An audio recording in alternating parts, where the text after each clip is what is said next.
तो सबसे पहले वन वे स्लैब को समझते हैं, लेकिन उससे पहले भी सबसे ज्यादा इंपॉर्टेंट ये है ये समझना कि जो वन वे स्लैब होता है वो किसे कहा जाता है।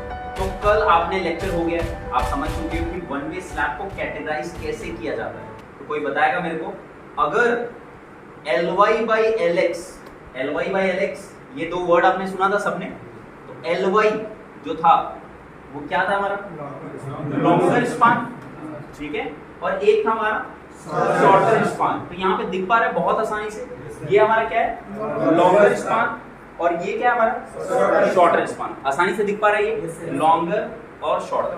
तो Ly by Lx अगर क्या था वो वैल्यू 2 या 2 से ज्यादा होता है तो उसको क्या बोलते हैं वन वे स्लैब। एकदम क्लियर है।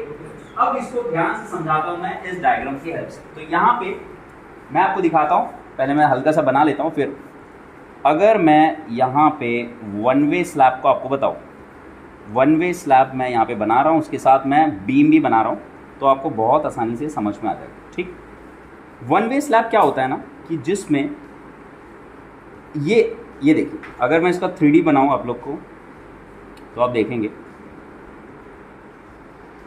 और ये इसके बगल में है बीम। ठीक, इस तरीके से मैंने यहाँ पे बनाया।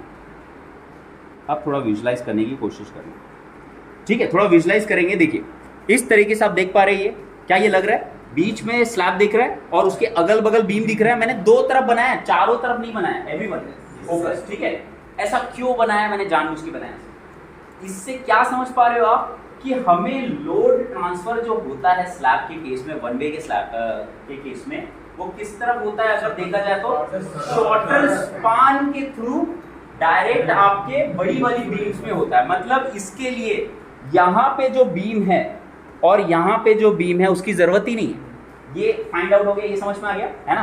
तो मुझे वन वे स्लैब में कभी आपके पास ऐसा केस मिला कि आप सिर्फ एक ही स्लैब बना रहे हो, वैसा तो बहुत रेयर केस होगा, एक ही स्लैब बना रहे हो और जिसका Ly by Lx 2 से क्या है ज्यादा है, तो उस केस में आपको ध्यान देना है कि 4 बीम देने की जरूरत ही नहीं है, 2 बीम बस देना है। क्लियर है क्या? क्लियर। हाँ, तो अब मैंने यहां पे दिया और अब ध्यान से समझेंगे कि क्या होता है।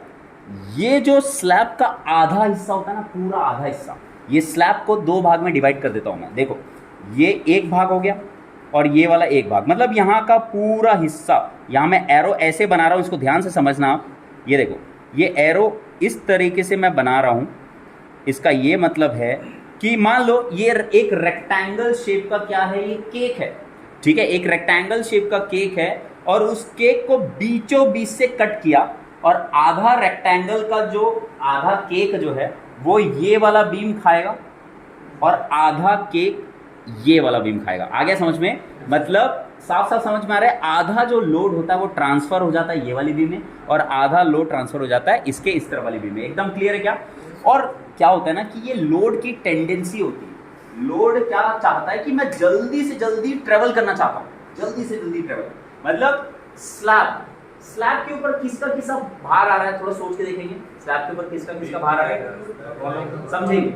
अगर मान लो यहाँ पे फर्स्ट फ्लोर है, ठीक, हमारी बिल्डिंग है, यहाँ पे फर्स्ट फ्लोर है, तो फर्स्ट फ्लोर में आप लोग अगर खड़े होते, ठीक है, तो आपका लोड आता, मतलब आप कौन से लोड हो, लाइव लोड, ठीक है, और स्लैब का खुद का भार भी होगा कुछ, तो उसको डेड लोड की कैटेगरी में डालेंगे क्या, तो डेड लोड और लाइव लोड आया, ठीक, तो उसका लोड आएगा। अब जो भी लोड आ रहा है वो जल्दी से जल्दी क्या चाहेगा, ट्रांसफर होगा। अब लोड ट्रांसफर मैकेनिज्म क्या है उसको ध्यान से समझना। फिर से एक बार आपको याद है तो मैं एक बार रिकॉल करवा रहा हूँ। लोड ट्रांसफर मैकेनिज्म क्या बोलता है कि लोड सबसे पहले, अगर मैं इमेजिन कर रहा हूँ एक घर को जिसमें स्लैब है, बीम है, कॉलम है, फुटिंग है, तो इसमें समझो सबसे पहले लोड स्लैब या उसके ऊपर जो भी लोड रहेगा वो कहाँ ट्रांसफर होना चाहेगा, बीम में। बीम में मतलब स्लैब और उसके ऊपर आने वाला लोड कहाँ ट्रांसफर होगा, बीम में, और बीम से ट्रेवल करेगा कॉलम में और वहां से ट्रेवल करते हुए फुटिंग और फिर ग्राउंडेड हो जाएगा, है ना। यही है मैकेनिज्म। तो इसका मतलब समझ में आ रहा है कि स्लैब को 2 बीम का सहारा चाहिए यहाँ पे लोड ट्रांसफर करवाने के लिए, वन वे स्लैब को। क्लियर है क्या? बहुत आसानी से समझ में आ रही है, ठीक है। तो अब जैसे इस स्लैब को देख के ही समझ में आ रहा है आपको कि यहाँ पे Lx मैंने जो बोला हुआ है, Lx ये वाला Lx मतलब क्या बोला था, शॉर्टर स्पान बोला है सबने, ये हो गया मेरा शॉर्टर स्पान, और ये जो बड़ा है, जो ये बड़ा लेंथ है वो ly, मतलब ये हो गया मेरा लॉन्गर स्पान, लॉन्गर स्पान, ये लिख लिया मैंने, ठीक। तो अब कल आपने लेक्चर में ये चीज भी समझा कि लोड जो ट्रेवल करेगा कौन से डायरेक्शन से, वाया शॉर्टर से, जल्दी ट्रेवल करेगा क्योंकि जल्दी उसको ट्रांसफर होना है। तो दो रास्ते, एक बड़ा रास्ता एक छोटा रास्ता है, तो ऑब्वियसली ये समझ में आ रहा है कि लोड को जल्दी से ट्रेवल करना है, LX से हो जाएगा बहुत आसानी से। अभी क्लियर है, यहाँ तक क्लियर हुआ कॉन्सेप्ट, ये चीज ओके, बहुत बढ़िया। अब यहाँ पे बहुत सारे रेनफोर्समेंट्स आते हैं, अब हमको समझना है, तो कल हमने ऑलरेडी पढ़ चुका है, अब मॉडल्स के थ्रू इसको और अच्छे से रिवाइज करेंगे। क्लियर है गाइस यहाँ तक? ठीक है, आगे बढ़ते हैं। तो सबसे पहली बार याद करो, सबसे पहली बार जो थी वो क्या थी? ऑल्टरनेट मेन क्रैंक बार था। ये देखो नाम से उसका काम है, ऑल्टरनेट मतलब इधर से चालू हो रही एक बार, एक दूसरे जगह से चालू हो रही दूसरी बार, तो उसको बोल रहा है ऑल्टरनेट। ठीक है, अब यहाँ पे फोकस करेंगे, तो मैं दिखाना चाहूंगा इस तरफ, ये देखिए थोड़ा सा अच्छे से पकड़ेंगे इसको, हाँ ये थोड़ा टेढ़ा हो गया मॉडल इसलिए। अभी ध्यान से देखो, ये जो बार आ रही है आप भी देखेंगे, ये जो बार आ रही है ये बार आई और क्रैंक हुआ, क्रैंक, ठीक है, ये मेन बार है हमारी, है कि नहीं? सबसे पहले मेन बार बिछती है, यही सीखा हमने, सबसे पहले मेन बार बिछती है।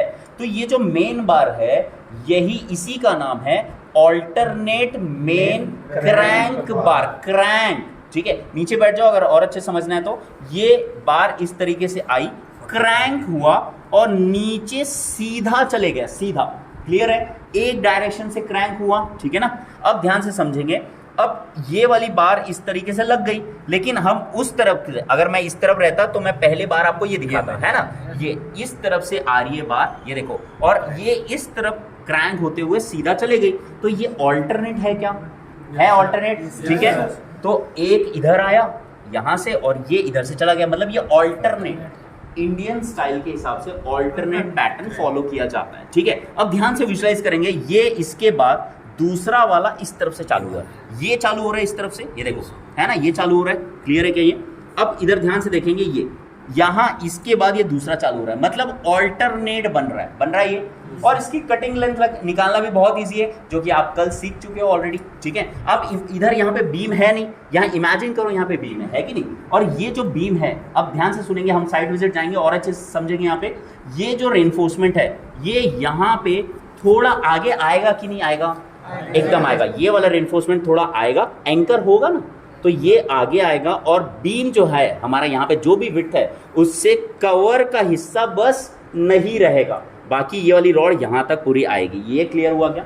तो सबसे पहली बार याद हो गया हमको, क्या है? ऑल्टरनेट क्रैंक मेन बार। इसका नाम इतना लंबा चौड़ा याद ऐसे ही रखो, ऑल्टरनेट मेन क्रैंक बार। अब यहाँ पे दूसरा चीज समझते हैं, तो ये जो पहली बार थी, सबसे पहले कभी भी आप लगाएंगे तो x के डायरेक्शन में चालू हो रहा है, ठीक है, x के डायरेक्शन में आप देख रहे हो, ये x एक्सिस में पूरा लगते जा रहा है, आपको समझ में आया पहला?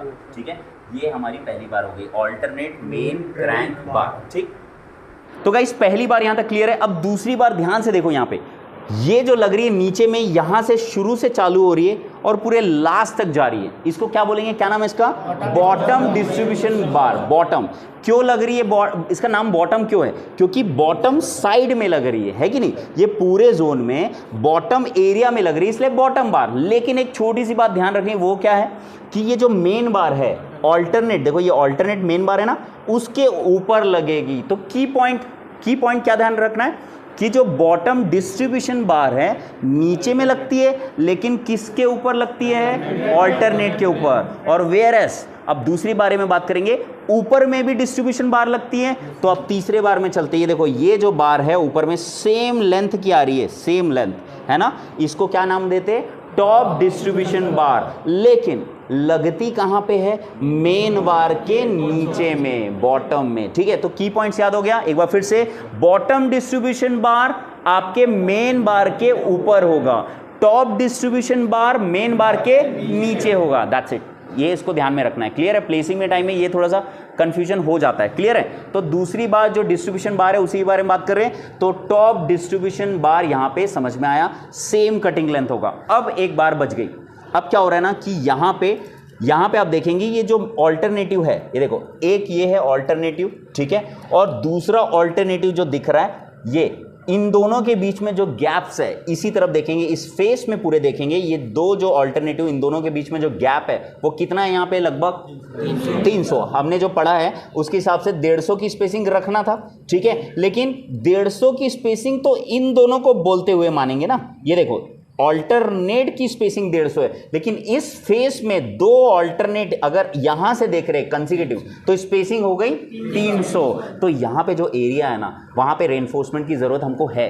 क्लियर? तो यहां पे हमें क्या लगाना पड़ेगा, टॉप एक्स्ट्रा बार। क्या लगाना पड़ेगा, टॉप एक्स्ट्रा बार। एक्स्ट्रा लग रहा है, अलग से लग रहा है, तो बिल्कुल यहां से L/4 से चालू होते हुए यहां पे बीम होगा और बीम से थोड़ा सा यहां तक वो आएगा, है कि नहीं, कवर माइनस करते तक वो यहां तक आ जाएगा। तो ये हो गया हमारा चौथा बार, ठीक है। अब इसके बाद भी एक छोटा सा चीज बचता है, क्या कोई बताएगा मेरे को, जो हम अभी तक पढ़े नहीं है, पढ़ेंगे उसको ऊपर। बिल्कुल पढ़ चुके तो बहुत बढ़िया।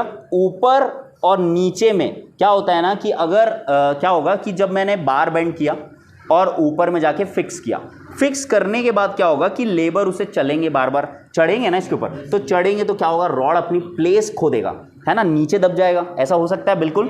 तो वहां पे क्या होगा कि जब मेरे को कॉन्क्रीटिंग करनी है, ध्यान रखना, जब मेरे को कॉन्क्रीटिंग करनी है, पता है मेरे को कॉन्क्रीटिंग करनी है, तो हम क्या करते हैं, चेक लिस्ट होता है ना, तो चेक लिस्ट में सबसे इंपॉर्टेंट ध्यान रखेंगे बार अपनी पोजीशन खोए ना।